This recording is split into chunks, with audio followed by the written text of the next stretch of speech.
자, 오늘 여러분 설교 제목을 한번 같이 읽으시죠. 시작. 가장 위대한 설교. 누구의 설교죠?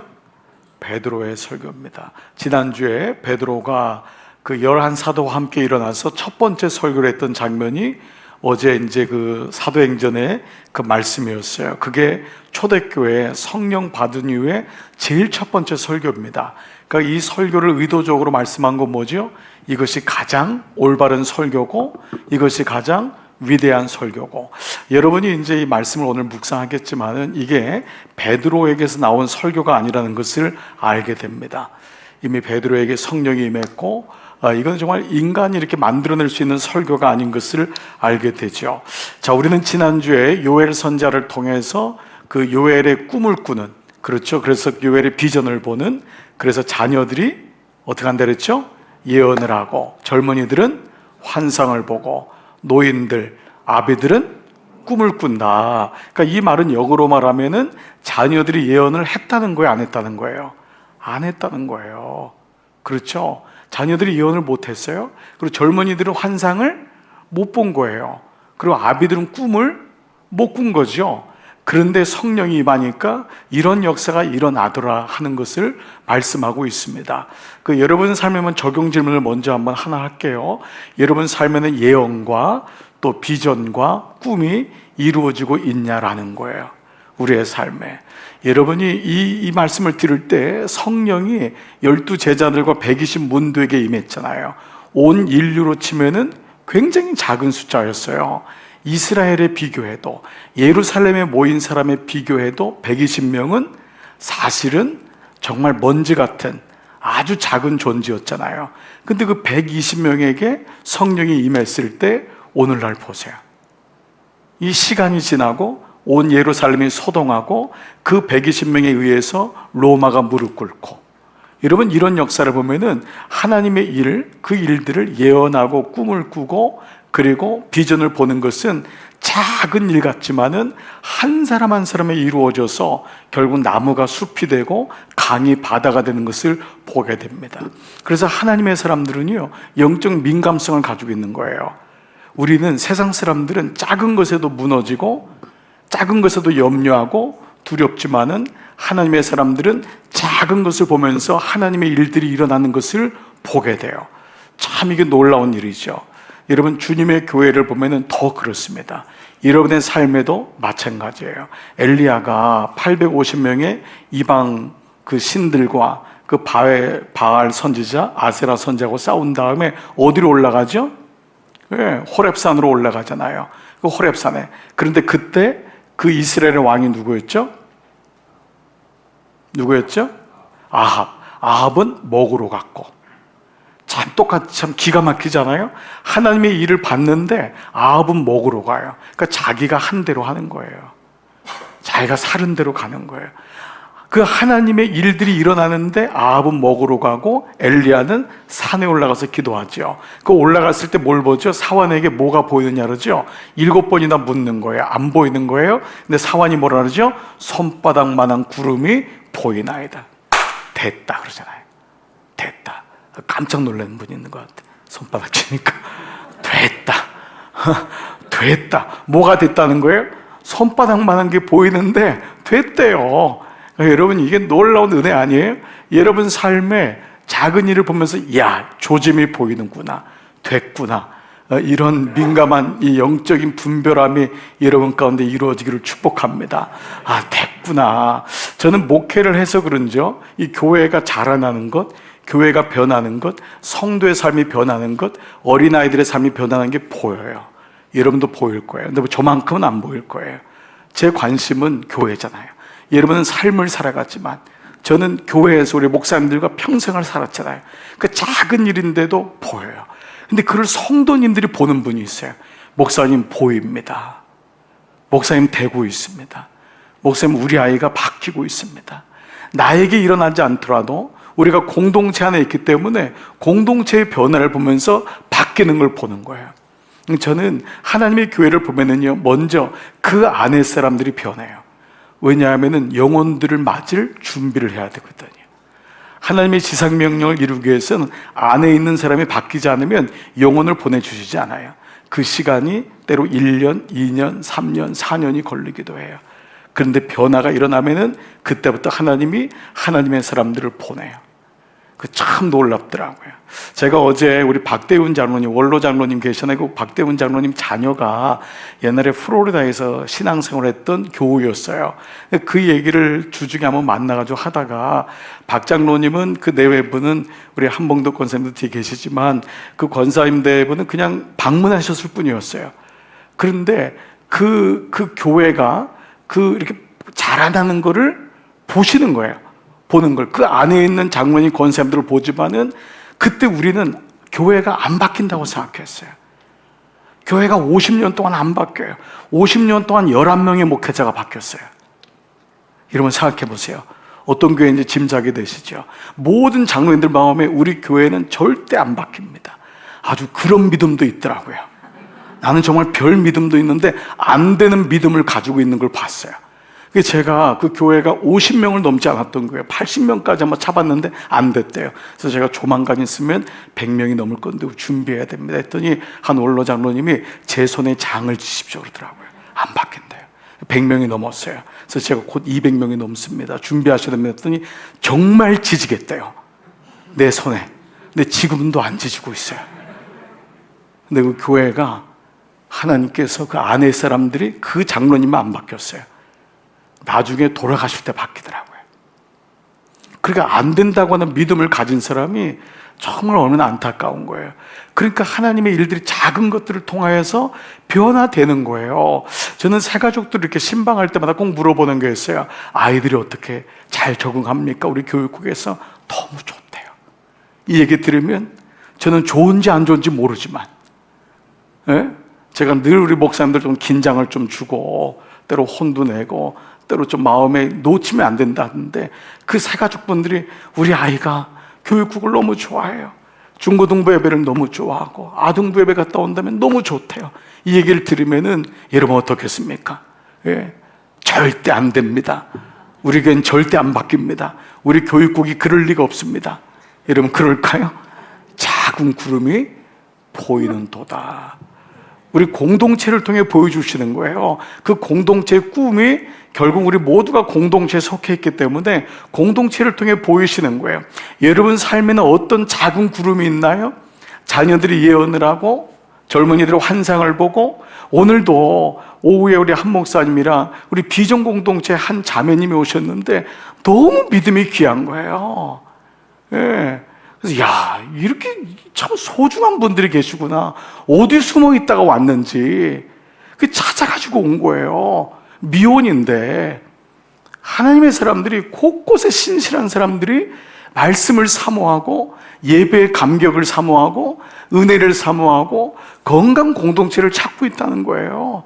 그러니까 여러분 오늘도 우리 안에서 이 성령의 사건이 우리 교회만이 아니고 여러분에게 맡기시는 영혼, 여러분의 가정에 이런 일들이 좀 꿈꿔지고 비전이 그려지고 예언이 되는 그런 은혜가 있기를 축복합니다. 그래서 여러분 자녀들을 보면서도요, 이 말씀 봐라 이놈아, 너는 이렇게 안 바뀌냐 이러지 말고 너가 예언을 하는구나, 네가 환상을 보는구나, 내가 아버지가 아빠가 엄마가 꿈을 꾸고 있다, 이러한 좀 이 변화가 있기를 축복합니다. 자, 그런데 오늘 이어지는 말씀이 우리의 실제적인 삶에서 어떻게 이루어지는지를 보는 말씀이에요. 자, 오늘 여러분들이 읽었던 말씀은, 베드로의 설교는 이 성령의 역사가 우연히 이루어진 게 아니다. 그리고 인간이 의도적으로 만든 것이 아니다. 이미 요엘의 말씀, 구약을 꿰뚫고 있는 말씀이고, 하나님이 약속하신 오순절의 성령은 이미 시내산에서 이스라엘 백성이 50일 만에 시내산에서 말씀을 받은 것처럼 이 말씀은 하나님의 절기를 통하여 완성되는 말씀이다라는 것을 하고 있어요. 자, 그러면서 22절에 이제 본격적인 설교가 시작되는데, 이스라엘 사람들아 이 말을 들으라. 이게 이제 설교의 시작인 거예요. 이 말을 들으라. 이게 내 말이 아니다. 너희도 아는 바와 같이 하나님께서 나사렛 예수로 나사렛에서 태어난, 나사렛은 낫지르라 그랬잖아요. 너희가 생각하는 그런 시골 촌뜨기 나사렛 예수로 불리는 그 사람이 이 땅에서 큰 권능과 기사와 표적을 너희 가운데 베푸사 너희 앞에서 그를 증언하셨다라는 보여주시고 있는 거죠. 자, 그래서 이 사건 오순절 성령의 근원이 뭐냐 하면은 베드로는 나사렛 예수가 오순절의 중심이다. 우리가 술 취한 것 같이 방언을 하고 이게 중요한 게 아니다. 이게 중요한 게 아니야. 그러니까 그 모든 것은 예수를 통해 일어나는 결과가 우리가 예언을 하고 환상을 보고 꿈을 꾸는 것이지 그 드러난 것이 아니라 그 중심엔 누가 있다요? 예수님이 있다. 그 예수가 있다. 너희가 낫지르라고 해서 버린 그 예수가 그 안에 있다. 그래서 오늘 이 말씀은 성령의 사건이 예수 그리스도로 말미암아 된 것이다라는 것을 말씀하고 있습니다. 자, 여기서 우리가 한 가지 꼭 기억할 게 있어요. 한국 교회는 오순절의 역사를 누구보다 사모했고 1905년 7년부터 일어났던 원산 부흥운동, 평양 부흥운동부터 해서 여러분들이 근간에 1세대들이 경험했던 우리 기도원에서의 그 뜨거움들, 교회들마다 휩쓸었던 성령의 부흥운동들, 여러분들이 끝자락에 있었던 그 맛을 맛보았던 우리나라는 무너진 나라 속에서 그 6.25로 배고픔 속에서 성령의 은혜를 누구보다도 사모하고 기다렸잖아요. 그래서 한국 땅이 전 세계에서 유례를 볼 수 없을 만큼 성령의 역사가 일어났어요. 그로 인해서 교회들도 갱신되고 성도들도 회복되는 일들이 일어나고 오늘날처럼 교회가 이렇게 다방 숫자보다 더 많이 일어나는, 정말 어찌 보면 이제는 여기서 교회가 제 사명을 발견하고 많은 게 중요한 게 아니라 제대로 가는 게 중요하다. 이 사명을 경험하고 있지만 그동안 우리가 일어났던 성령 사건의 실수가 있다는 거예요. 그게 뭐냐? 한국 교회는 그동안 성령 사건을 현상으로만 봤다는 거예요. 넘어지는 현상, 방언하는 현상, 교회가 성장하는 현상, 이걸로만 본 거예요. 그리고 성령을 객체로 해가지고 성령 받아라, 마치 성령의 물건처럼 모든 부흥사들이 한때를 이루면서 성령을 너무도 물건화시키면서 성령 받고 부자 되고, 예수 믿고 3년 안에 부자 안 되면 안 받았다고 하고, 이런 유치한 성령의 현상만을 추구하는 사건들이 일어난 결과 오늘날 우리는 이단들이 아주 급증을 하고 이단들이 교회를 정말 아무것도 아닌 걸로 보는 거예요. 예, 이러한 일들이 일어나고 성도들의 자녀들을 이단에 뺏기는, 성도들에게 말씀이 사라지고 없으니까, 부모가 말씀을 모르니까 자녀가 뭐를 믿고 있는지 모르는 거예요. 그렇지 않아요? 부모가 공부를, 요즘은 부모들도 공부합니다. 여러분 30, 40대 부모들이요, 정신 바짝 차리는 게 그래야지 어느 정도 아이들이 공부하는 걸 알거든요. 옛날엔 학교만 보냈잖아요. 요즘 부모님들은, 젊은 부모님들은 애들랑 같이 공부해요. 그래야지만 얘가 학원에 가서 제대로 따라가고 있는지, 학원이 제대로 가르치는지 다 안다고요.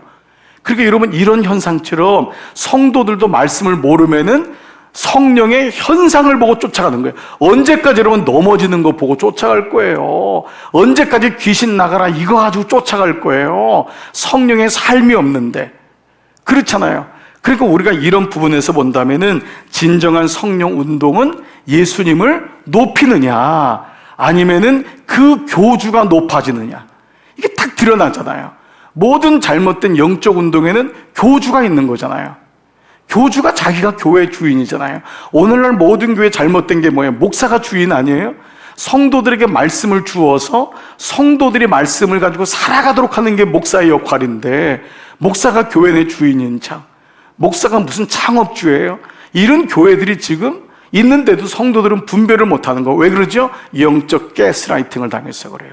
말씀을 모르고 계속 듣기만 하니까 그 말씀이 진짜인 줄 아는 거예요.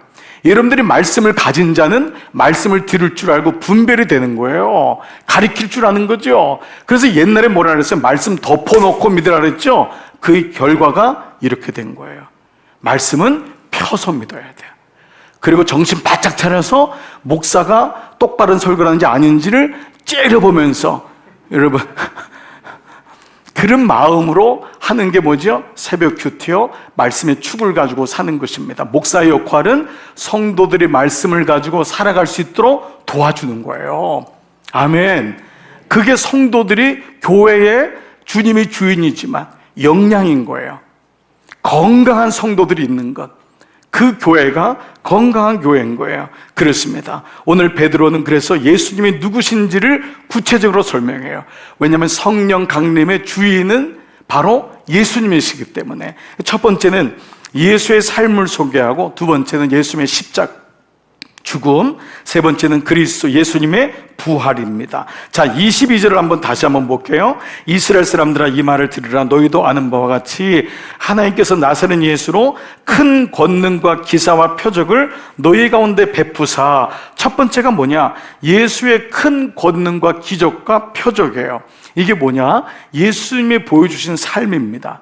그분이 공생애 동안 보여주신 삶, 그분은 실제로 갈릴리에서 수많은 환자들을 고치시고, 병든 자, 과부들, 없는 자, 이방인들, 고아들, 이 모든 사람들, 당시의 어린아이들을 다 대개로 오라 했습니다. 각종 병든 자를 고쳐줬고요, 더러운 귀신 들린 자를 쫓아냈고, 성난바다를 꾸짖었고, 오병이어로 5천 명을 먹이심으로 진짜 만나가 무엇인지 그림자를 보여주셨어요. 죽어가는 수많은 영혼들도 살리셨어요. 그것이 그분이 권능과 표적과 기사를 너희 가운데 베푸르셨다. 바로 이거예요. 그분이 바로 우리의 구주시다. 이것은 우리의 삶에도 똑같은 거예요. 우리의 삶에 그분이 우리의 삶에 기적을 베푸시고, 우리의 삶을 이끌어 가시는 분이 예수 그리스도다. 내가 주어가 아니다. 그분이 성령의 주어다. 그러니까 성령을 받은 사람의 특징은 뭐냐 하면, 내가 주어였는데 주어가 바뀌는 거예요. 그분이 주인이다. 두 번째, 22절에 이제 3절에 이어지지만, 둘째는 예수님의 죽음입니다. 자, 23절 보세요. 그가 하나님께서 정하신 뜻과 미리 아신 대로 내 준바 되었거늘. 자, 여러분, 이 말씀이 주일 말씀 혹시 여러분 기억나세요? 내 준바가 뭐라 그랬죠? 내 버려두사. 내 버려두사. 그렇죠. 그래서 내버려두사는 하나님의 의지적인 표현이라고 했는데, 인간의 죄악이 너무 심할 때는 그것을 상징적인 표현으로 내버려두신 거예요. 근데 이 말이 십자가의 주님을, 예수님을, 당신의 아들을 내어둔 것도 내버려두사라는 단어였어요. 혹시 헬라어 기억하세요? 헬라어가 뭐라고 적혔죠? 파라디도미. 파라디도미. 이 말씀을 주신 것이 내버려 두사. 그러니까 인간의 너무 죄가 너무 심할 때 부모가 뭐래요? 저 내버려 뒀어요. 버린 게 아닌데 너무 그 자식이 죄로 갈 때 그 표현을 쓰잖아요. 그렇죠. 그래서 어디다 내버려 뒀죠? 우상을 섬기는 걸 선택했죠. 그렇지. 우상 숭배. 두 번째, 부끄러움에 내버려 뒀죠. 뭐든지 자기 몸으로 같은 성을 섬기고 동성애가 터지고 이런 부끄러움에. 세 번째는 뭐죠? 타락된 마음, 부패된 마음에 내버려 두었다고 했잖아요. 근데 주님이 지금 뭐죠? 주님이 그 정하신 뜻과 미리 아신 대로 내준 바 되었다라는 것은 십자가의 사건이 우연히 일어난 사건이 아니었다는 거예요. 십자가의 사건이. 저는 그 자유주의 신학자 한 분이 이런 얘기를 하더라고요. 그 말씀을 정말 잘 들어야 돼요. 그게 CBS에서 이렇게 나왔는데, 제가 한 번은 그 CBS PD한테 이건 좀 봐야 된다라고 했어요. 뭐냐면은, 가룟 유다가 없었으면은 예수님이 십자가에 달리지 않았을 거다. 그래서 가룟 유다는 굉장히 공헌을 한 사람이다. 이렇게 한번 자유주의자 신학자가 얘기했는데, 그거를 듣는 성도들은 구별이 어렵다고요. 그렇지 않아요, 여러분? 그렇죠. 그러니까 한 신학교 교수가 나와가지고 유다에 대해서 특집이 나온 거예요. 근데 유다가 있었기 때문에 예수님이 십자가에 갔으니까 나름 유다가 공로가 있다. 이제 이런 식으로 얘기를 한 거예요. 그러니까 그 영어를 번역한 것도 약간 좀 문제가 있었지만은, 그러면 여러분, 유다가 없었으면 예수님의 십자가 사건이 없을까요? 아니라는 것을 얘기하는 거예요. 그렇죠. 여러분, 이거 이해되시죠? 12명의 제자들이 모여서 그래도 유다가 큰일 했어. 여러분, 이게 말이 돼요? 여러분, 우리가 주님의 교회를 막 힘들게 한 다음에 나중에 그래도 내가 기도하게 했잖아. 여러분, 이건 좀 아니잖아요. 죄 있는 곳에 은혜가 있어. 내가 이렇게 죄를 많이 진 거는 하나님의 은혜가 내가 임하기 때문에. 여러분, 이건 굉장히 무서운 논리거든요. 그래서 지금 뭐라고 하냐면, 십자가 사건이 그게 우연히 일어난 것 아니냐라고 하는 것을 일축하는 게 뭐냐면, 하나님께서 정하신 뜻, 다시 한번 펴줘보세요. 23절. 그것이 십자가가 뜻이었어요. 십자가가 주님이 화목제물이 되셔야 하기 때문에. 그래서 여러분, 로마서를 끌고 가는 세 가지 단어, 지난 수요일에 우리 최 목사님이 잘 하셨는데, 첫 번째가 하나님의 의, 두 번째가 속량, 속죄, 세 번째가 화목제물이에요. 이게 로마서를 끌고 가는 세 가지 단어거든요. 그분이 화목제물 된 게 주님의 정하신 뜻이었어요. 그래서 가죽옷을 입히시고 그 가죽옷을 아담에게 입히신 것이 제사의 그림자였잖아요. 그것이 구약을 이루잖아요. 그러나 제사는 아무리 드려도 숫자만 죽이는 거예요. 사람만, 그 양만 죽이는 거잖아요. 계속해서, 그래서 그 양을 대표해서, 제물을 대표해서 한 분이 당신이 죽으심으로, 당신의 아들이 죽었다는 것은 당신이 우리의 죄를 위하여 죽으셨다고 하는 말씀이잖아요. 그래서 그 한 의의가 나타났는데 그것이 바로 십자가잖아요. 그래서 이것이 정해진 뜻이다, 십자가의 사건이. 그리고 미리 아신 대로 이미 주님은, 하나님은 이 사건을 알고 있었던 거예요. 주님의 계획 가운데 내어 준 바 된 거예요.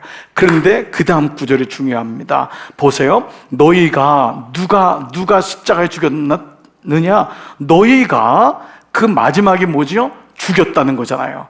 그렇죠? 너희가가 주어고 동사가 뭐예요? 죽였는데 법 없는 자들의 손을 빌려. 이건 뭐냐면 하나님의 법, 율법이란 말이에요. 율법을 모르는 자가 누구죠? 로마인들 아니에요.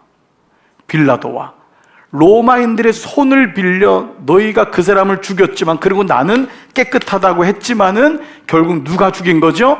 너희가 죽였다는 거예요. 그래서 성령이 우리 안에 임하시면은 십자가 사건이 가까이 오는 거예요. 멀어지는 게 아니에요.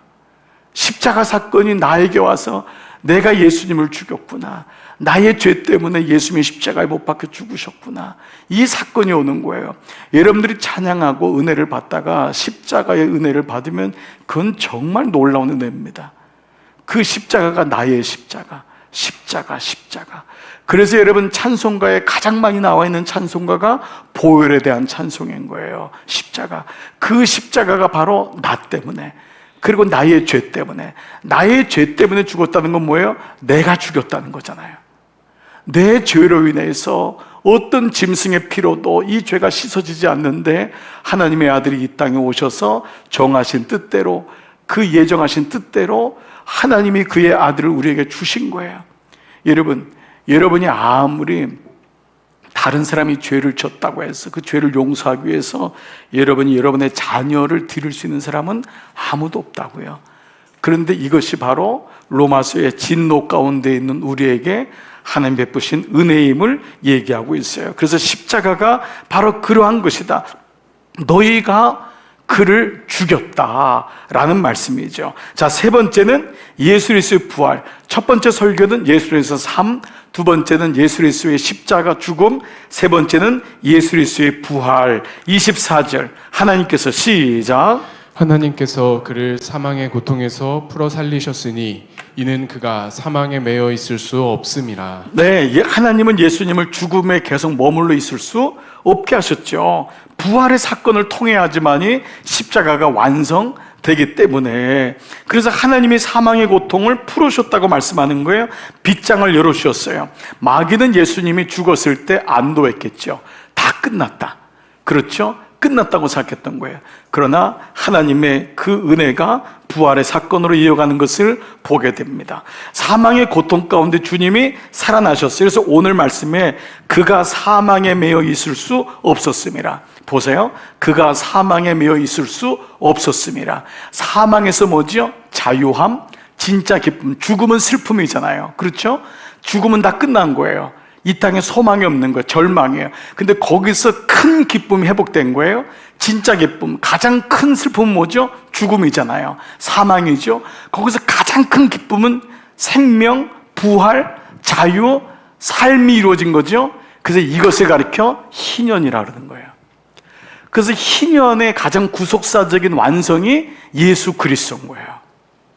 구약 레위기 25장에서 너희에게 희년이 임한다. 이 땅에 살면서 물질 때문에 상처받고, 사랑 관계 때문에 상처받고, 사랑과 사랑 사이에 상관과 종이 없는데 누구의 종이 되고 끌려다니고, 우리의 인생의 모든 걸 얽어매고 있지는 누르는 게 인생이라고요. 있어도 물질 때문에 괴로운 게 인생이고, 병 때문에 눌리고, 관계 때문에 눌리고, 남편과의 관계, 자녀 때문에 다 얼고 매 있는 게 인생인 거예요. 이것이 우리 인생인데, 죄 가운데 있는 인생인데, 예수님이 부활하심으로 진짜 기쁨, 그건 주님의 부활을 선포한 거거든요. 그렇죠? 그것이 희년, 주빌리라고 하는, 희년이라고 하는 단어는 히브리어로 요벨이라고 하는 양강나팔이에요. 양의 뿔이에요. 그게 요벨인데 그 요벨을 빰 하고 부른 거예요. 그 불렀을 때 모든 종들이 돌아오고 땅도 원주민에게 가고 모든 것이 자유하게 되는 거예요. 기쁨이 임하는 것을 상징적으로 보여주는 거예요. 그런데 이것이 이 땅에서 실제로 일어나든 일어나지 않든 희년의 말씀을 선포함으로 그것이 우리 삶에서 이루어지는 것, 우리의 삶의 눈에는 가시적으로는 희년을 없어요. 목사님, 내게는 희년이 없어요 할지라도 우리에게 모든 사람에게 오는 죽음을 통과하는 부활의 역사, 내가 눈을 감은 다음에 주님의 나라에 갔을 때 이 모든 질고를 해결해 주시는 부활하신 예수님, 그것 때문에 우리의 인생에는 희년이 영적으로 선포된다는 거예요. 그래서 예수님이 오신 목적도 희년인 거예요. 자, 이 말씀이 누가복음 4장 17절인데 이 말씀은 예수님이 나사렛의 회당에 가서 공생애를 시작하면서 제일 먼저 이사야 두루마기를 들어서 선포한 거예요. 이사야 61장의 말씀 보십시오. 누가복음 4장 17절 19절 말씀. 자, 여기 안 띄워줬나 보다. 누가복음 4장 17절, 자, 17절 19절 말씀. 자, 제가 한번 이게 아닌가 본데. 누가복음 4장, 여기 맞는데. 자, 누가복음 4장. 자, 여기 맞아요. 4장 17절. 예수께서 그 잘하신 17절, 4장 17절, 선지자 이사야의 글을 드리거늘 책을 펴서 이렇게 기록된 데를 찾으시니 곧, 들어보세요. 주의 성령이 내게 임하셨으니 이는 가난한 자에게 복음을 전하게 하시려고 내게 기름을 부으시고 나를 보내사 포로된 자에게, 다 같이요, 자유를, 눈먼 자에게 다시 보게 하고. 이거 띄었구나. 어떻게 이렇게 잘 얘기하나 그랬어요, 여러분? 어떻게 금방 자유를, 그래서 야, 수준이 순간적으로 내가 굉장히 속으면 안 되는데. 자, 눈먼 자에게 다시 보기함을 전파하여 눌린 자를 어떻게 해요? 자유롭게 하고, 그 다음에 19절, 주의 은혜의 해가 뭐냐 하면 희년이에요. 이게 원어가 희년이란 말이에요. 우리 삶에 희년을 전파하게 하는 것이 예수님 목적이란 말이에요. 그래서 예수 그리스도를 믿을 때 구원의 역사가 일어나는 거예요. 내 영이 구원받고 실제로 이 땅에서만 끝나는 것이 아니라 정말 내가 천국 가는 삶을 살 수 있구나 라고 하는, 바로 이것이 오늘 사명에 매여 있지 않은 부활의 사건, 즉 예수님의 부활이 나의 부활이 되는 거잖아요. 그러니까 내게도 희년은 일어난다. 아멘. 그리고 희년의 완성은 주님 앞에 갔을 때 이 땅의 모든 수고를 다 끝낸 다음에 달려갈 길 다 간 다음에 하는, 눈을 딱 떴는데 주님의 나라예요. 여러분, 이것처럼 영광스러운 희년이 어디 있어요? 그렇지 않아요? 정말 이 땅에서 좀 고생도 할 수 있어요. 오늘 아침에도 우리 여러분 중보기도회에 있는 우리 박재현 집사님이라고 미시간에 있는 집사님인데 루게리 걸려가지고 지금 굉장히 고통 가운데 있지만 계속 하나님의 그 시간 속에서 기도하고 마음을 모으고 부부 내외가 지금 그 과정을 걷고 있어요. 루게릭은 3년이라고요. 3년이라는 시한부 시간을 가지고 사는 거예요. 온몸이 지금 많이 몸무게도 줄어서 한 40kg까지 줄었다고요, 남자가. 그러니까 여러분, 이 과정에서 우리에게 희년이 어디 있어요? 근데 만약에 이 땅의 것만 전부라고 잘못된 말씀을 누린다면 여러분은 그저 잘 먹고 잘 살고 자녀 잘 되고 이게 복이란 말이에요. 그 다음에 지옥 가면은 그게 희년이에요? 아니잖아요. 그래서 이병철 씨가 뭐라 그랬어요? 마지막에 차동엽 신부한테 영원이 있습니까? 진짜 천국이 있습니까? 죽음의 내세가 있습니까? 7가지 질문을 하고 죽었잖아요. 마지막 그 미음 먹고 3년 동안 미음 먹은 거 아세요? 그 큰 부자가 마지막에 너무 힘드니까 7가지 질문을 신부한테, 내세가 있습니까? 천국이 있습니까? 영원이 있습니까? 그거를 고백했지만 결국 그 신부님의 답을 보지 못하고 죽었잖아요. 죄송하면 지옥 갔잖아요. 말씀을 받아들이지 못했잖아요. 결국 그렇다면 그는 대한민국 사람 중에 가장 많은 부를 누리고 가장 많은 땅을 가지고 있었고 복 받았다고 했잖아요. 이병철 씨의 삶을 다 같이 사모하잖아요. 그런데 그에게는 희년이 없잖아요. 그러면 예수님이 지금 베드로가 고백하는 게 뭐예요? 예수님의 삶을 보라. 그분의 십자가를 보라. 그분의 그 내 정하신 뜻 아니냐. 그리고 그분의 부활을 보라. 하나님께서는 사망에 메어둘 수 없었음이니라. 이 말씀을 하고 있는 것입니다. 그러므로 진정한 성령 세례, 진정한 성령이 임하는 것은 예수님의 삶, 예수님의 죽음, 십자가, 예수님의 부활이 나의 삶, 나의 십자가, 나의 부활이 되는 줄 믿습니다. 그래서 이 말씀을 지금 하고 있는 거예요. 하나님은 예수님을 부활시켰습니다. 그래서 이 베드로가요, 누구를 동원시키냐? 성령께서 하신 것이죠. 절묘하게도 구약 성경에서 이스라엘 백성들이 제일 사모하고 존경하고 사랑하는 다윗을 통하여 부활 신앙을 끌어내요. 너무도 절묘한 거예요. 저는 이 부분 읽다가 이건 베드로의 지혜에서 나온 게 아니에요. 베드로는 이런 사람이 아니에요. 그가 성령을 받으니까 말씀이 꿰뚫어지는 거예요. 말씀이 보이는 거예요. 여러분, 저는 목회하면서 늘 말씀드리지만 여러분, 이것이 배우신 분에게, 혹시 가방끈이 긴 분에게 신뢰가 안 되기를 바라요. 가방끈이 길다고 예수님을 잘 믿는 게 절대 아닙니다. 그만큼 지혜가 있으니까 말씀을 깨닫는 게 아니더라고요. 대학원을 몇 개를 나와도 말씀이 안 들리는 분이 너무 숱하게 많은 거예요. 근데 정말 성령께서 그 영에게 임해야지만 말씀이 들리는구나. 저는 이걸 너무 깨달았어요. 저는 군대 갔다 와서 신반포교회라고 하는 소위 변호사, 의사, 검사, 판사 이 사람들만 모인 교회에서 3년을 사역했어요. 그 교회는 그러면 안 됐지만은 목사님이 연대 교수였고 그분들 주류로 해가지고 모이다 보니까 그런 교회가 됐어요. 사실 교회는 그렇게 모이면 안 되는 교회였어요. 모든 사람들이 모여야 돼요. 그렇죠. 그 교회가 진짜 교회예요. 차별이 없는 복음은 모든 사람에게, 물론 그 교회는 선교적인 목적을 가지고 그만큼 퀄리티 나름대로 하이 포지션에 있는 사람들이 모여서 지성인들을 깨우는 일을 하고자 했지만은 사실 그러다 보니까 끼리끼리의 모임이 된 거예요. 근데 지금 돌아보니까 놀랍게도 그만큼의 배움을 가졌으면은 하나님 말씀이 들리고 읽혀야 되잖아요. 아니었어요.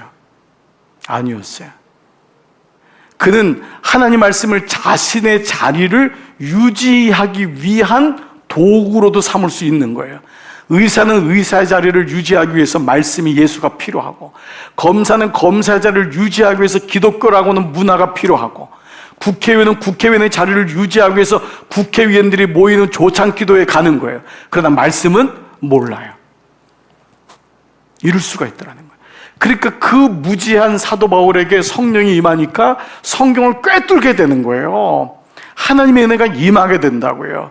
제가 처음에 시골에서 목회했을 때 깨달은 게 있습니다. 시골 사람들은 명함을 주니까 감리교 신학대학교 대학원 했더니 하는 분이 뭐라 그러냐면, 동네 분들이 굉장히 비료 이름이 기네. 이 비료 이름이 길대요. 신학교 이름을 썼는데 제가 명함을 어떻게 만들 줄 모르니까 거기는 목사님이 명함을 만들어서 마을 사람을 돌리라고 하더라고요. 지금 생각하니까 그분도 시골 목회를 안 해본 분이야. 대구에서 그냥 도시 목회했던 분이니까 시골을 몰라서 제가 또 열심히 썼잖아요. 감리교 신학대학교 졸업, 감리교 신학교 대학원 졸업, 무슨 교회 시무, 이래서 돌린 거예요, 시골 사람들. 그래서 딱 보더니만 비료 이름이 길어 이러는 거예요. 그래서 예수 죽었다고 했더니 뭐라 그래요? 부조금 모아가지고 목사님 누가 그렇게 전도사님 죽었다고 하니까 도와달라고.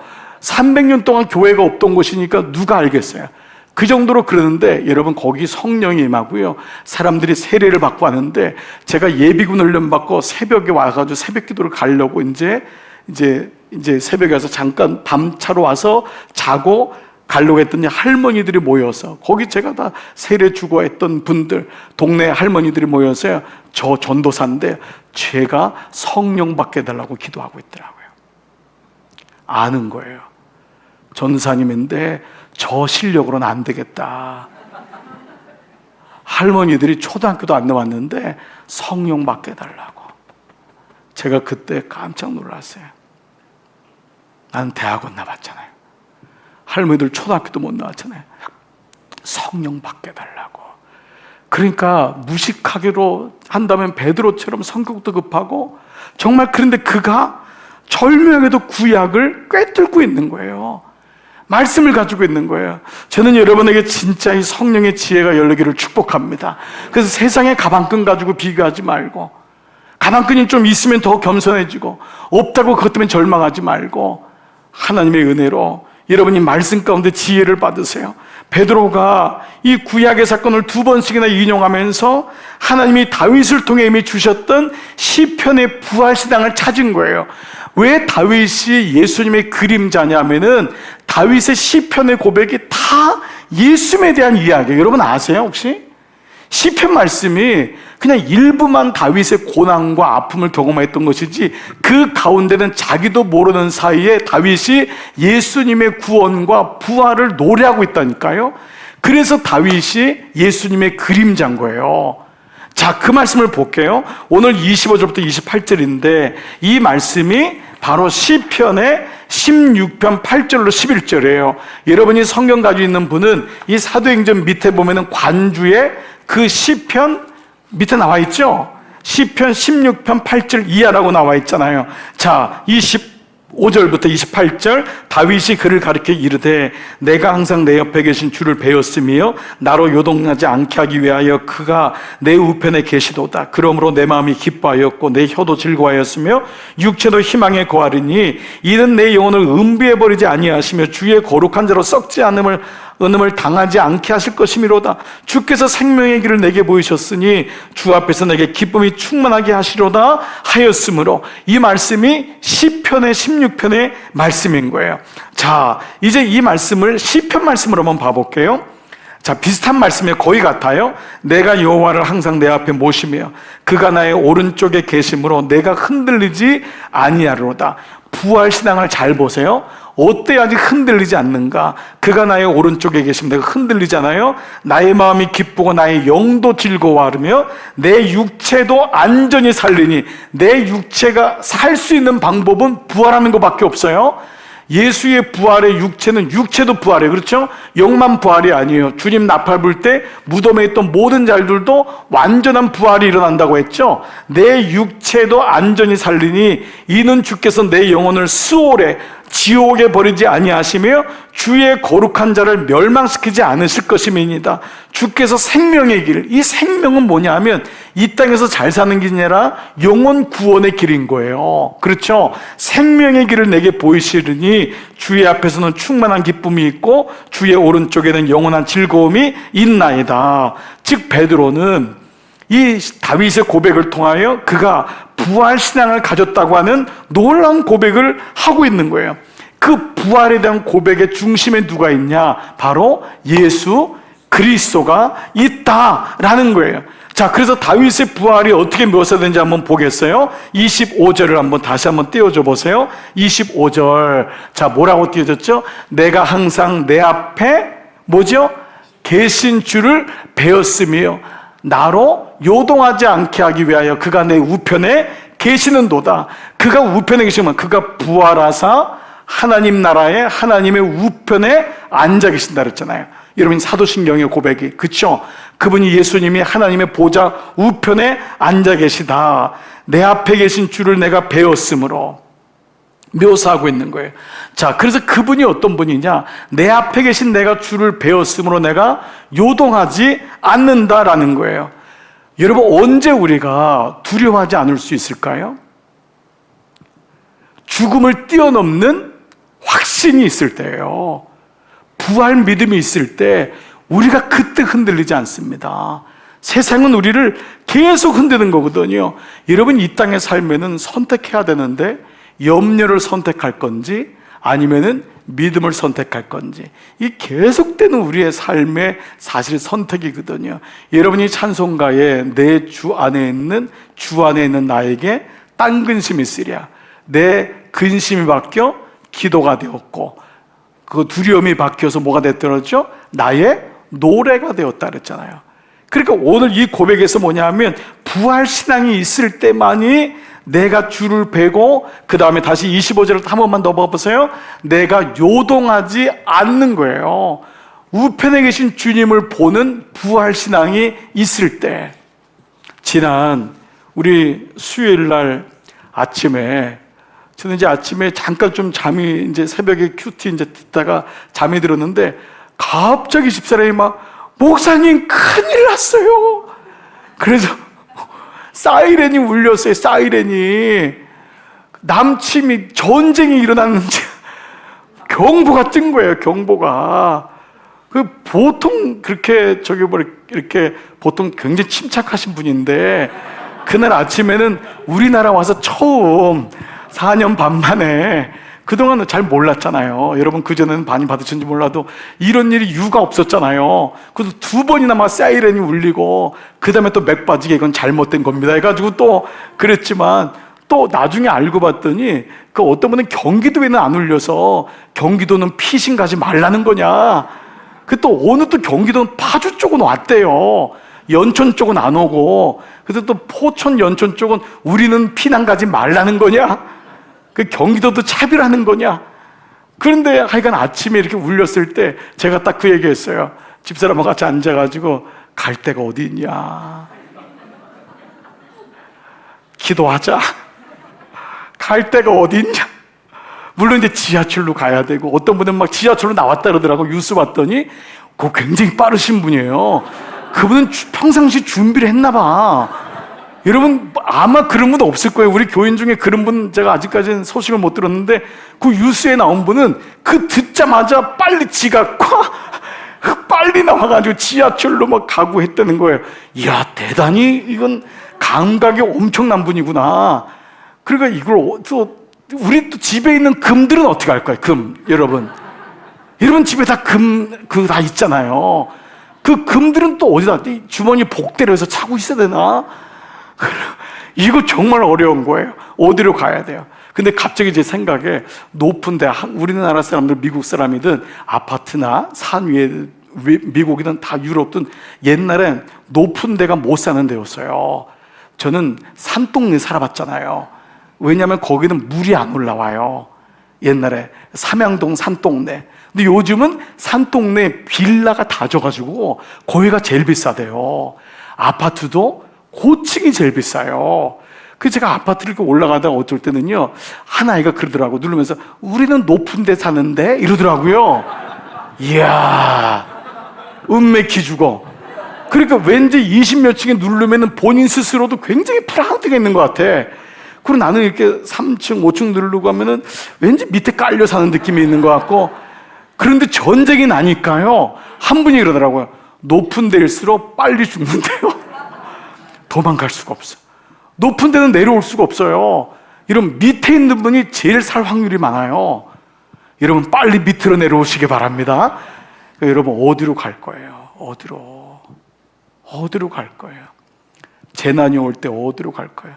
엊그제 제 옛날에 시골에서 같이 목회했었는데 지금은 많이 못 만났는데 목사님 한 분이 부고 소식을 들려왔어요. 그 아들이 제 아이랑 나이가 같거든요.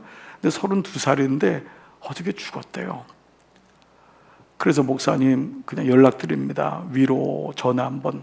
옛날에 같이 목회했던 분이니까 우리 전도사실에 같이 목회했거든요. 어떻습니까? 우리 부고의 소식들을 들을 때 많잖아요. 갑자기 친구가, 갑자기 우리 주변에 있는 사람들이 정말 우리의 삶이 요동하지 않을 수가 없는, 근데 정말 우리에게 가장 안전한 곳이 어디 있습니까? 레위기에 나오는 너희가 도피처로 가라. 이것은 예수 그리스도를 상징한다 그랬잖아요. 지금 내 안에 이 시시각각으로 다가오는 사건과 심지어는 마지막 죽음의 위협 속에서 내 안에 부활신앙이 없다면 우리는 이병철 씨처럼 마지막에 두려움과 떨림 속에서 살 수밖에 없을 거예요. 여러분에게는 이 부활신앙이 있나요? 네, 오늘 이것을 지금 물어보고 있는 거예요. 그래서 오늘 말씀에서 바로 그 부분을 계속적인 말씀이에요. 자, 26절을 봐보세요. 그래서 부활신앙을 가시니까 25절에 자, 내 앞에 계시도다 26절 그러므로 내 마음이 기뻐하였고 내가 그 주님의 우편에 계신 예수 그리스도 부활하신 그분을 보니까 내 마음이 기뻐하였고 또 뭐라 그랬어요? 내 혀도 즐거워했다. 시편 16편에는 내 영도 즐거워했다 그랬어요. 이 말씀이 참 의미가 있어요. 내 혀가 즐거워하는 거하고 영이 즐거워하는 게 뭐가 있을까요? 민수기에서 그들의 영이 부패하니까 혀로 죄를 짓잖아요. 혀 속에 원망이란 단어가 끊임없이 나오잖아요. 그러니까 그 영이 하나님 안에 만족이 없고 기쁨이 없고 그 안에서 안정감이 없으면 우리의 혀는 즐거워할 수가 없는 거예요. 근데 오늘 말씀 뭐라 그래요? 내 마음이 기뻐하였고, 다 띄워줘 보세요. 내 혀도 즐거워하였고 육체도 희망에 거하리니. 육체가 어떻게 희망이 와요? 나이가 들면 들수록 육체는 작아지고 쇠해지는 게 인생인데, 그렇잖아요. 아무리 이것을 해도, 여러분 TV 보고 부러워하지 마세요. 그 사람들은 그냥 그렇게 살려고 작정했기 때문에 수없이 나이가 저렇게 들었는데도 저렇게 예뻐? 60이 된 사람이 나왔을 때 이런 보고 너무 놀라지 마세요. 그런 사람은 극소예요. 그리고 그런 사람들은 그냥 TV에 나오는, 어찌 보면 많은 사람들을 헷갈리게 한다고요. 여러분, 나이가 들면은 늙어지는 건 너무도 당연한 거예요. 그냥 한두 번 이렇게 올리다가 그냥 놔두세요. 너무 올리지 말아요. 그냥 한두 번은 내가 괜찮다 그랬잖아요. 그 정도는 괜찮아. 그냥 동네 아줌마 따라가서 한번 올리세요. 그리고 눈도 좀 이렇게 한번 찝어보고 여러 가지 할 수 있어요. 좀 이거 튀어나왔는데 좀 한번 갈아보고 할 수 있는데, 이거 계속하면 나중에 배꼽이 올라온다니까요. 그냥 적당하게 하시기 바랍니다. 그래야지 오늘 이 말씀이 뭔지를 귀 있는 자는 들을지어다. 요즘은 자매들만 하질 않아요. 요즘은 형제들도 해요. 형제들도, 기본이 형제들도 하는 거예요. 저 턱이 자연 턱이 아닌데 내가 형제를 보면서 뭐 그런 얘기 하잖아요. 근데 여러분, 결국은 한계가 있습니다. 나중에 너무 아파요. 너무 힘들어요. 여러분, 자연스럽게 그냥 여러분 있는 모습 그대로 우리 그렇게 사시기를 바랍니다. 네, 여기 연예인 한 명 딱 있으면 너무 힘들어. 네, 너무 들어. 그러니까 이렇게 평범한 가운데 하나님의 은혜가 있는 거예요. 그런데 보세요. 육체가 어떻게 한다 그랬죠? 다시 띄워보세요. 육체가 소망이 일어난대요. 언제요? 부활되니까. 육체가 일어나니까. 그래서 우리의 가장 아름다운 모습이 천국의 모습이라고 하잖아요. 가장 아름다운 모습. 그게 거기서 이루어지는 거예요. 여러분, 그 에이징, 버추얼 에이징이라고 여러분이 잘 아시는 그 미국의 대통령 중에 카터라고 하는 대통령, 그분은 재임 시간에는, 재임 시절은 그렇게 인기를 못 얻었잖아요. 근데 그가 나이가 들면 들수록 인생이 너무 귀하다. 그래서 그가 쓴 게 나이 듦의 미덕. 나이 듦의 미덕. 인생을, 지금도 그분이 97세인가 하는데 주일학교 교사하잖아요. 그분이 나이가 들수록 정말 삶이 감사한 거구나. 나이 듦의 미덕.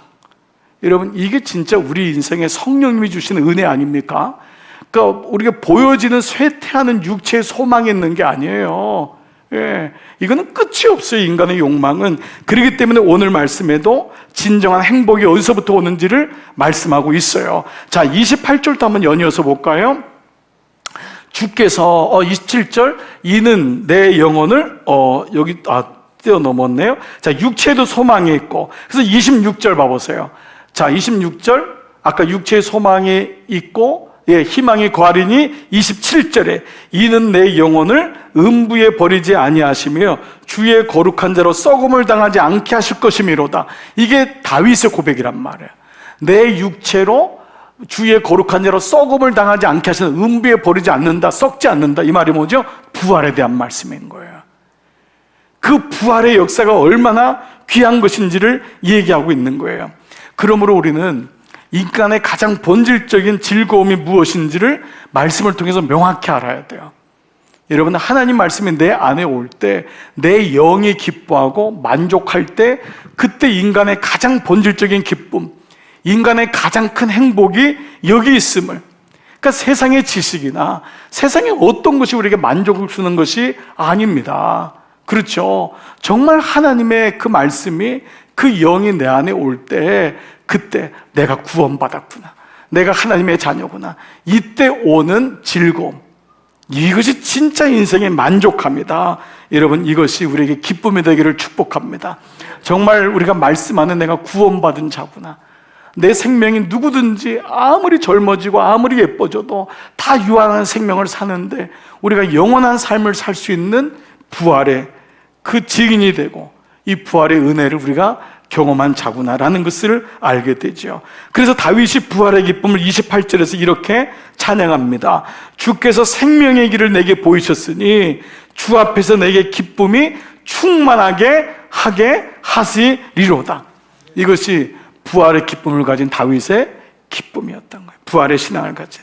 그러니까 성령의 임재, 성령의 충만, 오순절의 기쁨은 예수 그리스도로, 그리고 예수 그리스도의 부활로 가는 믿음으로 연결되는 것입니다. 자, 이런 가운데 이제 이 29절부터는 이 다윗의 예언을 가지고 베드로가 이제 이 말씀을 가지고 증언합니다. 보십시오. 형제들아, 내가 조상 다윗에 대하여 담대히 말할 수 있노니 다윗이 죽어 장사되어 그 묘가 오늘까지 우리 중에 있도다. 근데 그는 선지자라, 미리 본 거예요. 다윗은 예수 그리스도를 본 거예요. 하나님이 이미 맹세하사 그 자손 중에서, 이 자손이란 단어가 제라라고 하는 단어예요. 씨, 우리가 그동안 구속사 말씀할 때 많이 반복했죠. 씨, 하늘의 밀알의 씨가 땅에 떨어져 제라예요.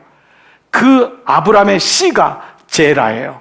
이 씨가 자손 중에서 한 사람이 누구예요? 예수 그리스도잖아요. 그 자손 중에 한 사람을 그 위에 앉게 하리라 하심을 알고 미리 본 거로 그리스도의 부활을 말하되 그가 음부에 버림이 되지 않고 그의 육신이 썩음을 당하지 아니하시리라 하더니, 라는 말씀으로 그분이 미리 보았다. 예, 미리 보았다. 그리고 너희가 이 부활된 예수, 십자가에 머물러 있는, 사망에 있는 예수가 아니라 우리가 다 부활의 증인 아니냐. 예수님 500의 형제와 우리 모든 제자들이 두려워할 때 들어오셨고, 그리고 도마에게 그 손을 가지고 내가 부활했다는 것을 왜 믿음이 없느냐 보여주시고, 그리고 마가의 다락방을 통하여 성령을 통하여 주님이 부활하신 것을 보여주셨기 때문에 32절, 이 예수를 하나님이 살리신지라, 다 같이요, 우리가 다 이 일의 증인이로다. 그리고 얼마나 놀라운 고백이에요, 여러분. 그러니까 이 베드로의 고백이 정말 죽음이 두려워하지 않는 고백인 거예요. 그러니까 여러분, 사도들이 요한은 마지막에 밤모섬에서 말씀을 쓰느라고 요한만 순교를 당하지 않았지 나머지 제자들은 다 순교를 자청했잖아요. 왜 그랬을까요? 부활의 신앙이 있었기 때문에. 그러니까 우리나라를 외국 사람들, 특별히 구라파나 미국 사람들이 우리나라의 기독교를 이해하지 못하는 것 중에 하나가 뭐냐 하면, 어떻게 불교와 샤머니즘과 유교에 찌들었던, 그리고 모든 백성 중에 10%만 양반이고 90%는 모든 사람이 절망 가운데 있는 그 조선 땅에 복음의 제라, 씨가 들어갔는데 어떻게 100년도 안 돼서 이 나라가 세계 꼴찌로 살던 민족이 세계 10위가 될 수 있냔 말이에요. 물론 경제적인 것 때문에 예수의 십자가를 비교해서는 안 되지만은 세상 사람들이 보기에는, 유럽과 미주의 사람들이 보기에는 저주받은 나라라고요, 우리나라는요. 여러분, 우리나라가 IT보다도 못 살았던 거 아시죠? 하이티보다도 못 살았다고요, IT보다도. 북한이 우리나라보다 더 잘 살았던 거 아시죠? 1960년대까지. 그랬던 이 남한 땅, 이 조그만 땅덩어리에 어떻게 십자가가 세워지면서 그렇게 됐느냐? 비결은 하나입니다. 순교입니다. 순교. 예수의 피가 흐른 거예요. 우리 믿음의 조상들이 성령을 제대로 받고 성령의 사건을 통하여 부활의 신앙이 들어오니까 죽음이 두렵지 않은 거예요. 그들이 우리 이 앞에 있는 절두산 한강터에서 다 죽음에, 그래서 이 땅에 있는 모래터는 대한민국의 모래터는 붉은 모래라고 했잖아요. 거기 다 예수 믿는 그리스도인들이 부활의 신앙을 가지고 죽었던 거예요. 우리 1세대들, 여러분 전에 있었던 우리 부모님들 세대가 믿음의 세대였다고요. 그분들이 안식일 주일날 지키려고 불사했잖아요. 믿음 지키려고.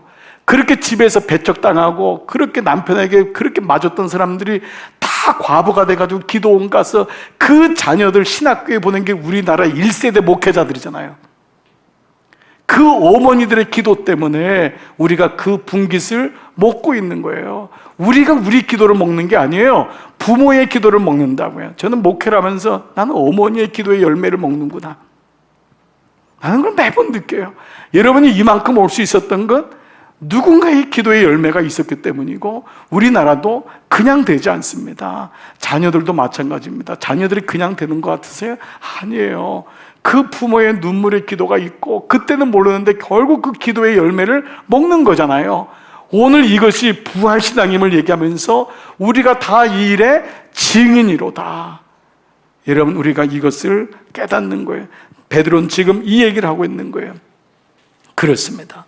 오늘 이 말씀 가운데 이제 베드로의 말씀의 구절은 하이라이트를 채우고 있어요. 33절. 하나님이 오른손으로 예수를 높이심에, 그 죽었던 예수를 높이심에 그가 약속하신 성령을 아버지께 받아서 너희가 보고 듣는 이것을, 지금 이 성령을 부어주느니라. 왜 이 33절에 하이라이트냐면 이 33절에 하나님, 예수, 성령이 다 들어가 있어요. 이 33절에 보세요. 하나님이 오른손으로 그 예수를, 너희가 죽인 그 예수를 높이심에 그가 약속하신 성령을 이 땅에 보내셔서 아버지께 받아서 오늘 너희에게 부어 주신 바 되었다. 그러니까 우리가 믿음의 역사가 하나님이 어떤 분이고 예수님이 어떤 분이시고 우리는 성령 시대에 살면서 그 예수님이 약속하신 성령을 부은 바 되니까 우리는 부활의 증인의 삶을 살게 되는 것이죠. 자, 그렇습니다. 오늘 그래서 이 성령을 받으면 이 능력을 경험하게 되는 것을 마지막에 34절, 35절에 이렇게 말씀해요. 자, 굉장히 구속사적인 말씀인데 마무리를 한번 해볼게요. 다윗은 하늘에 올라가지 못하였으나 그는 이 땅에서 죽었잖아요. 친히 말하여 이르되, 그가 뭐라고 했냐면 주께서 내 주에게 말씀하시기를, 이 처음에 주는 하나님이 그리스도께, 하나님이 예수님 그리스도께 말씀하시기를, 내가 내 원수로 너의 발꿈치를 밟는 무는 내 원수 마귀로 너의 발등상이 되게 하기까지, 완전히 그 마귀가 주님의 발등상, 이 단어가 좀 어렵죠. 발등상이란 단어는 뭐냐 하면 발을 놓는 작은 이 뭐라 그래요? 이 발판이에요. 그러니까 사람이 앉을 때 발판 이렇게 올리죠. 요 밑에 발판. 그러니까 이게 발등상이란 말입니다. 영어로는 이게 푸트스툴이라고 하는데, 다리의 스툴, 이 발판이라고 하는데, 고대 왕들이 이겼을 때 진 왕의 얼굴에다가 발을 올렸어요. 이것이 발등상이 되었다고 하는 유래가 있습니다. 그러니까 진 사람은, 우리나라 옛날에 우리 삼존도 있잖아요. 우리나라는 어떻게 하죠? 머리를 땅에다가 빻잖아요. 피가 날 때까지. 그게 진자의 굴욕이었잖아요. 옛날 이 근동 지역에는 진자는 얼굴에다가 얼굴을 박으면은 그 위에 이긴 자가 이렇게 발로 밟는 거예요. 그게 발등상이란 단어입니다. 발등상. 그러니까 뭐죠? 그 모든 내 원수 마귀를 너의 발등상, 너의 발 아래 두어서 완전히 굴복시키기까지 너는 내 우편에 앉아 있으라. 예수 그리스도가 하나님의 우편에 앉아 계셔서 마지막에 이 모든 하나님의 일들이 이루어질 것을 예언하신 거잖아요. 자, 그러면은 우리가 발등상 밑에 있단 말씀이 창세기 3장 15절의 말씀, 여러분 우리가 이미 많이 봤지만 다시 한번 확인해 볼게요. 3장 15절 말씀 봐보세요. 이 말씀은 마귀가 유혹했을 때 그로 인해서 뱀에게 하셨던 하나님 말씀이에요. 내가 너로 여자와 원수된, 네가 그 하와를 유혹했으므로 여자와 이 인류와 원수가 되게 하고 내 후손도, 마귀의 후손, 마귀들이 뱀의 후손이 계속 이루어져서 오늘날 성도들을 괴롭히고 그렇잖아요. 구원받지 못하게 하잖아요. 너의 후손도 여자의 후손이라 그랬죠. 그런데 이 말씀이 여자의 후손이 누구라 그랬죠? 예수 그리스도라고 했죠. 왜냐하면 우리 모두는 누구의 후손이에요? 남자의 후손이잖아요. 우리는 제란, 남자의 씨를 받은 사람인데 여자의 후손은 여자를 통해 낳은 예수 그리스도밖에 없단 말이에요. 그래서 여기 여자의 후손과 원수가 되게 하느니, 여자의 후손은 장차올 그리스도는 내 머리를 상하게 하고 너의 머리를 철장 권세로 친다고 하는 계시록의 말씀처럼 너의 모든 권세를 무너뜨리지만 너는 그의 발꿈치를 상하게 하여 그를 십자가에 매달게 하고 그의 구원을 이루지 못하게 하고 그를 미혹하게 하지만, 다윗은 본 거예요. 내가 너로 그 너의 원수를 발등상이 되게 하기까지, 마지막까지 이기게 할 것을, 이 말씀을 주셨으므로 예수님이 모든 구원 사역을 이루실 것을 베드로가 다윗의 고백을 통해서 선포하고 있는 거예요. 정말 기가 막힌 선포인 거예요. 그래서 이 고백이 바로 이제 36절, 그런즉 이스라엘 온 집은 확실히 알지니 이제 알지 않았냐? 너희가 어떤 자인지, 성령이 예수 그리스도의 사건이고 그분의 삶과 십자가와 부활이고, 그 부활이 너희가 그렇게 사모했던 다윗이 이미 고백했고, 그 다윗에게 고백 중에 발등상 되기까지 하나님이, 예수님이 우편에 앉아 계신 것처럼 이 모든 구원을 확실히 알지니 너희가 십자가에 못 박은 이 예수를 하나님이 다 같이요 주와 그리스도가 되게 하셨느니라. 주는 너희에게 주인이고, 로드, 너희에게 주인이 되고, 그분이 만류의 주가 되고 그리스도, 메시아, 기름 부은 자가 되어서 이 땅을 구원하는 자가 된다라는 말씀을 하고 있습니다. 자, 오늘 36절에 이 베드로의 설교는 제가 처음에 고백했던 것처럼 사람의 고백이 아니죠. 말씀을 마치겠습니다. 오늘 여러분, 우리 안에 이 베드로의 이 성령의 은혜가 있기를, 여러분 가운데 있기를 축복합니다. 그래서 성령이 오면은요, 예수님이 내 안에 계신 거예요. 성령은 예수님의 영이기 때문에 그 성령을 통해 우리는 예수님의 삶을 이 땅에 살도록 부름받았고, 예수님이 끝까지 십자가를 지신 것처럼 사명을 감당하고, 예수님처럼 우리도 십자가를 질 수 있고, 그리고 마침내 우리는 이 땅이 아니라 영원한 천국을 예비한 부활의 믿음을 가지고 두려움과 근심과 염려밖에 않는 이 땅에서 하나님을 바라보고 살 수 있고, 그리고 무엇보다 우리는 구원받은 하나님의 자녀가 되어 이 구속사의 사명을 이끌어내는, 살아가는 놀라운 은혜가 있을 줄 믿습니다. 여러분이 이 일의 증인입니다. 여러분들이 이 삶을 지금 살아가고 있는 거예요. 삶이 힘들어도 오늘 이 베드로의 삶의 고백을 기억하시고, 오늘 주님, 나는 성령님 없으면 이 사역을, 사명을 깨달을 수도 없고 알 수도 없습니다. 오늘도 성령으로 충만케 하셔서 제게 주신 삶 잘 사명 감당하도록 하여 주옵소서. 오늘 이 고백이 여러분 가운데 임하기를 축복합니다. 그래서 오늘도요, 성령은 이미 우리가 받았기 때문에, 여러분이 이 자리에 있기 때문에 성령의 충만을 구하는, 하나님 이 땅을 보십시오. 황무지 같지만 성령의 사건이 오늘 우리 삶 가운데 일어나게 해주십시오. 여러분, 그런 마음으로 기도하기를 축복합니다.